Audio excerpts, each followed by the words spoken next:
वो वेलकम नाजरीन, I am your host Azeem Butt and you watching weekend special. और नाजरीन, चूँकि हमने पिछले शो में आपको बताया था कि फ़िलहाल तालिबान का करंट स्टेटस क्या है, लेकिन उसके साथ साथ एक चीज़ जो कि तारीखी हैसियत रखती है वो ये है कि हमने देखा कि सुपर पावर कहलाने वाला अमेरिका वहाँ से रुस्वा और पसपा होकर निकल चुका है। लेकिन अमेरिका ने खरबों डॉलर्स वहाँ पर ज़ाया किए। उनके पास जदीद असला था, उनके पास पैसा था, उनके पास इंटरनेशनल सपोर्ट थी, उनके पास जितनी भी जिद्दत और टेक्नोलॉजी वाली चीज़ें हैं वो मौजूद थी। लेकिन उसके बावजूद वो वहाँ पे शिकस्त खा के निकल गए। लेकिन उसके मुकाबले में तालिबान जिनकी फ़तह को दुनिया मान चुकी है और अब अनकरीब अफ़गानिस्तान में उनकी हुकूमत बनने जा रही है, उनके पास इतना पैसा कहाँ से आया? मजमूई तौर पर जो इंटरनेशनल सर्वेज है उनके मुताबिक 30 करोड़ डॉलर से 1.5 अरब डॉलर तक उनकी मजमूई और सालाना इनकम है। लेकिन वो आती कहाँ से है? एक तो ये कहा जाता है कि उनकी मंशियात की स्मगलिंग के हवाले से बहुत बड़ा नेटवर्क है, क्योंकि पोस्ट की काश्त के हवाले से अफ़गानिस्तान में सबसे बड़ी तिजारत होती है, जो कि तकरीबन अगर बात करें हम तो सबसे ज़्यादा अफ्यून पैदा करने वाला जो मुल्क है वो अफ़गानिस्तान है। और ये कहा जाता है कि जिन जगहों पर अफ्यून पाई जाती थी या सबसे ज़्यादा काश्त होती थी वो इलाके तालिबान के ज़ेरे असर थे। मज़ीद इंटरनेशनल रिपोर्ट्स हमारे पास हैं, मैं फैक्ट्स के साथ एग्जैक्ट फिगर्स आपको बताता हूँ कि तालिबान इतना पैसा कहाँ से कमाते थे कि खरबों डॉलर और जिद्दत वाली चीज़ों को उन्होंने शिकस्त दी। अफ़गानिस्तान दुनिया में सबसे ज़्यादा अफ्यून पैदा करने वाला मुल्क है। यहाँ से सालाना 1.5 से 3 अरब डॉलर 1.5 से 3 अरब डॉलर की अफ्यून की बड़ी तिजारत होती है। और ये दुनिया भर में सबसे ज़्यादा गैर कानूनी तौर पर हेरोइन स्मगल करता है। अफ़गान हुकूमत के कंट्रोल वाले इलाके भी पोस्ट की काश्त करते हैं, लेकिन ज़्यादातर पोस्ट तालिबान के कंट्रोल वाले इलाकों में पैदा होती है और ये इनकी आमदन का बड़ा जरिया तस्वुर की जाती है। तालिबान इसके मुख्तलिफ मराहिल पर आई टैक्स से रकूम हासिल करते हैं। किसानों से पोस्ट की काश्त के लिए 10% टैक्स लिया जाता है। इन लेबॉर्ट्री से भी टैक्स लिया जाता है, जबकि अफ्यून से हेरोइन बनाई जाती है और इन ताजरों से भी टैक्स वसूल किया जाता है जो कि गैर कानूनी मंशियात की स्मगलिंग करते हैं। गैर कानूनी मंशियात की मईशत में तालिबान का सालाना हिस्से का अंदाज़ा 10 करोड़ से 40 करोड़ अमरीकी डॉलर लगाया जाता है। तालिबान मंशियात की सनत में अपनी शमूलियत से इनकार करते रहे हैं और वो पोस्ट की काश्त पर सन 2000 में मुकम्मल पाबंदी आयद करने के अमल पर फख्र करते हैं। एक तरफ दुनिया भर की ये रिपोर्ट्स हैं जिसके तहत ये बताया जाता है कि अफ्यून स्मगल होती है, पोस्ट वहाँ पे काश्त होती है और फिर उसके टैक्स वसूल किए जाते हैं और वहाँ से तालिबान तकरीबन 30 करोड़ डॉलर से 1.5 अरब डॉलर सालाना कमाई करते हैं और उसी से ही उन्होंने जंग लड़ी और अमेरिका को शिकस्त दी। लेकिन तालिबान इससे चूँकि मुकम्मल तौर पर तरदीद करते रहे हैं। उनका ये कहना है कि सन 2000 में हमने जो है वो पाबंदी आयद की थी पोस्ट की काश्त पर और हमें उस अमल पर भी फ़ख्र है। लेकिन अभी इंटरनेशनल रिपोर्ट्स में मज़ीद हवाले जो हैं वो बाकी हैं। मैं आपको बता देता हूँ कि इसके अलावा जहाँ एक अरसे तक तालिबान की आमदन का अहम जरिया हेरोइन की काश्त और पैदावार रही है, वहीं अब आइस या क्रिस्टल मिथ की पैदावार अफ़गानिस्तान में मंशियात की एक नई सनत के तौर पर सामने आई है।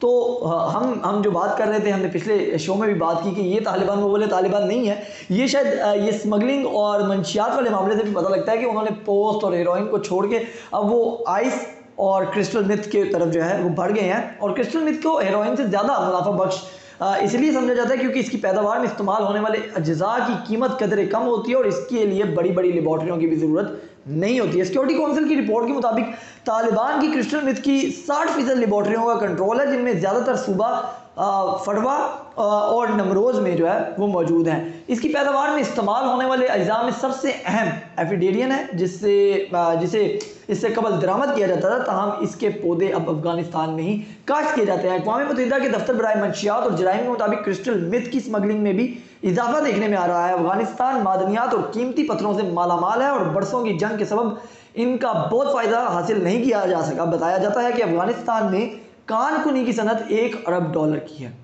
ख्याल है कि ज़्यादातर कानकुनी छोटे पैमाने पर वाक़या होती है और गैर कानूनी तौर पर होती है।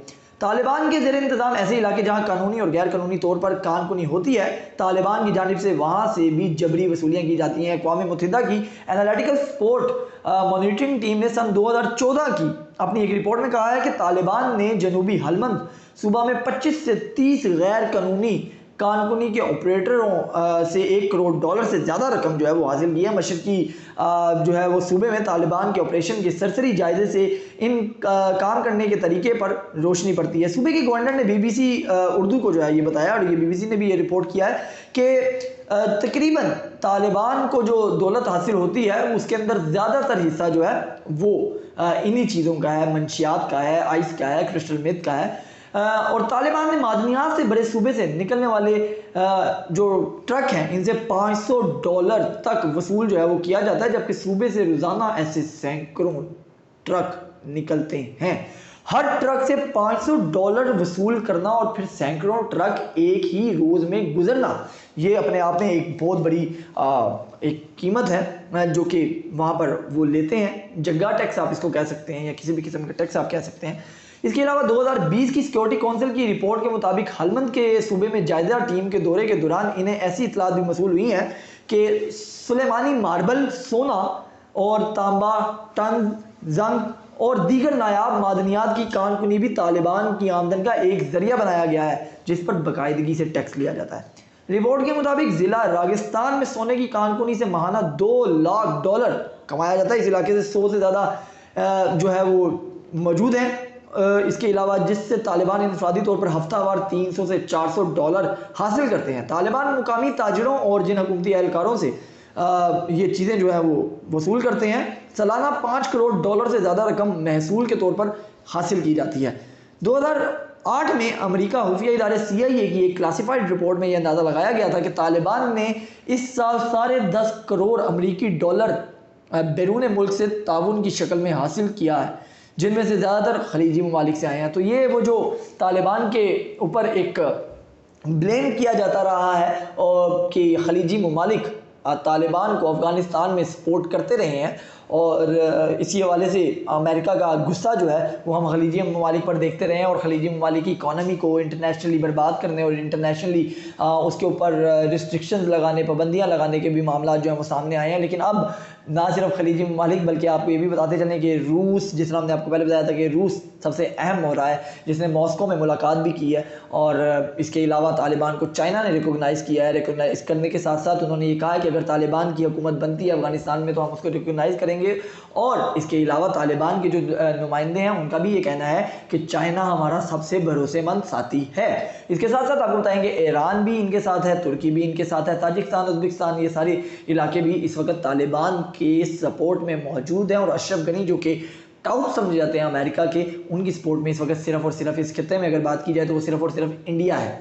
तो अभी ईरान भी जो है वो तालिबान और जो ये चाइना ब्लॉक है उसका हिस्सा बनने जा रहा है, और उसका ये बहुत जो है वो उम्मीद रखी जा रही है कि एक बड़ा स्ट्रॉन्ग ग्रुप जो है वो बनने जा रहा है। और पाकिस्तान ने इस हवाले से अपनी हिकमत अमली जो है वो पहले ही दुरुस्त कर ली थी, जिसके तहत उसने अमेरिकन ब्लॉक को आहिस्ता आहिस्ता बैकफुट पर रख के तालिबान के साथ अपने मुआहदे, जो कि अगर अफगानिस्तान में हुकूमत बनती है तो डिप्लोमेटिक तरीके से, चूँकि हमारे बॉर्डर साथ हैं, अमेरिका 7 समुंदर पार से आके यहाँ पर अगर कोई कार्रवाई करता है या हमें ऑर्डर जारी करता है, हमें वो मानने की बजाय हमारे साथ चाइना का बॉर्डर है और सुपर पावर अपने आप को क्लेम करते हैं। वो अपकमिंग जो वो कहते हैं कि हम तकरीबन नेक्स्ट या मौजूदा सुपर पावर हैं। इसके अलावा रशिया जैसा एक बड़ा मुल्क, और अब अफगानिस्तान में अगर तालिबान की हुकूमत बनती है तो वो भी एक सुपर पावर के तौर पे देखे जाएंगे, चूँकि ये कहा जाता है कि एशिया के अंदर, सेंट्रल एशिया के अंदर या इस खित्ते के अंदर पूरे अफगानिस्तान में इंडिपेंडेंट और पावरफुल हुकूमत जो भी बनती है वो पूरे खित्ते को कंट्रोल करती है। तो China, Malaysia, Iran, Pakistan, Afghanistan, Russia, ये एक अहम ब्लॉक जो है वो बनने जा रहा है, और उम्मीद की जा रही है कि खलीजी ममालिक जिस तरह तालिबान को सपोर्ट करते रहे हैं तो वो भी इसी ब्लॉक का हिस्सा बनेंगे। तो अमेरिका की शामत ना सिर्फ यहाँ से शिकस्त खा के बाहर जाने की सूरत में पेश आई है, बल्कि उसके साथ साथ हम ये देख रहे हैं कि पूरे इस खित्ते से और खलीजी ममालिक से अब अमेरिका का कंट्रोल मुकम्मल तौर के ऊपर बतौर एक सुपर पावर ख़त्म होता हुआ नज़र आ रहा है। और ये तालिबान की जिस तरह हम आपको बता रहे हैं कि उन्होंने ड्यूरिंग जंग, ड्यूरिंग वॉर जो है उन्होंने इतने डॉलर्स, इतने अरबों डॉलर्स जो हैं वो कमाते रहे हैं। तो अब आप ये सोचिए कि आइंदा जब उनकी हुकूमत बनेगी और वो वहाँ पर पॉलिसीज़ नाफिज करेंगे और A to Z अफगानिस्तान के ऊपर मुकम्मल कब्जा करने के साथ साथ बैरून मुल्क ट्रेड भी करेंगे और तमाम इर्द गिर्द के ममालिक के साथ उनके ताल्लुकात भी अच्छे होंगे, जिसके अंदर चाइना जो कि एक इकोनॉमी की पावर समझी जाती है वो मौजूद है। तो आप खुद सोच सकते हैं कि तालिबान कितना रेवेन्यू इकट्ठा कर सकते हैं, और तालिबान के इस जो फिगर्स जो कि 2014-15 या 2000 की बताई जा रही हैं जो कि अमेरिकन हैं, उसके मुकाबले में कितनी बढ़ेंगी। और पाकिस्तान के लिए मेरा ख्याल है कि ये बड़ी एक सूदमंद बात होगी कि पाकिस्तान के ताल्लुकात चूँकि ऑलरेडी अफ़गानिस्तान में तालिबान के साथ जो है वो इस हवाले से अच्छे हैं कि किसी भी किस्म की गलत कार्रवाइयों के अलावा डिप्लोमेटिकली और अमन के फ़रोग के हवाले से वो जानते हैं कि पाकिस्तान ने हमेशा उनको सपोर्ट किया इस हवाले से कि अमन मुआहदे में टेबल पर लाने वालों में भी जो है पाकिस्तान का एक अहम किरदार था। तो पाकिस्तान के लिए बड़ी अच्छी सूरत हाल होगी कि चाइना उसके साथ है, अफगानिस्तान में अगर तालिबान आते हैं तो वो भी उसके साथ होंगे, और उसके साथ साथ रशिया भी इस ब्लॉक का हिस्सा होगा। तो अब हालात दुनिया के जो है वो बदल रहे हैं, और बदलते हुए हालात में जो सबसे ज़्यादा प्रॉब्लम पेश आएगी वो इस खित्ते के अंदर भारत को पेश आएगी, जो कि भारत अभी तक स्टे कर रहा है अमेरिकन ब्लॉक में। और फ़िलहाल के लिए इतना ही, आज के लिए हमें इजाज़त दीजिए। इंशाल्लाह अगले हफ्ते मुलाकात होगी एक नए टॉपिक के साथ। इजाज़त दीजिए, अल्लाह हाफ़िज़।